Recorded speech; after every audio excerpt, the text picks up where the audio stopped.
Good morning, everybody out there. It's Neil from iCan Training, property investor, coach, and mentoring.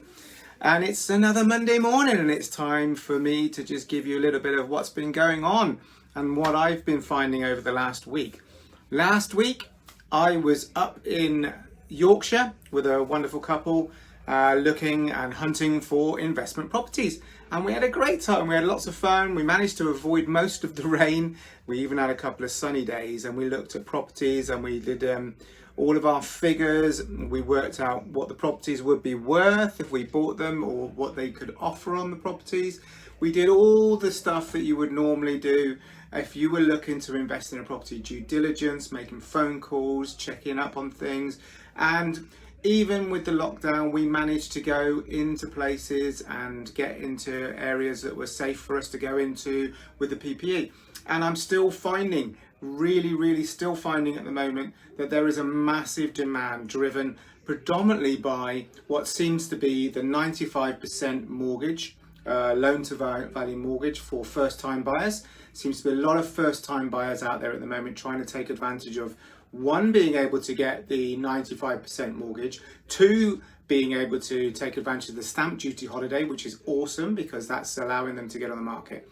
So there's lots and lots of this fuel in the house regenerational purchasing at the moment. There's lots of stats out there from various people like Rightmove and the Rick Surveyor saying that this has been, the last month has been the busiest month they've seen since crash times, where it was really busy, and they're really seeing a real uptake. From an investor point of view, we're also seeing properties selling for more than their worth. And it's a challenge, as I've said before in a previous video, but that's still happening, that's still going ahead. People are fighting and trying to get in. Now, there is one tip though, one gem I'm going to share with you today and help you find those properties. And this came from a couple of the agents that we spoke to. And that is that although you've got situations where you've got 50, 60 people all trying to look at one property or the same properties as you're looking at, because they're cheap, they're run down, maybe need some work doing to them, or not even run down. We've done the figures where we bought properties where they're in a good condition and they're good to go. But what is happening is, and it's really important, this is that what you're finding is all these people going looking at these properties that are vacant, or are people that are moving on to buy another property. What one of the agents found out and told us was he had two properties on his books, one empty and was getting phenomenal amount of interest. Another one was tenanted with a standard tenant on a buy to let. Now he had 20-30 people all viewing the one that was empty. He had nobody viewing the one that had a tenant in it.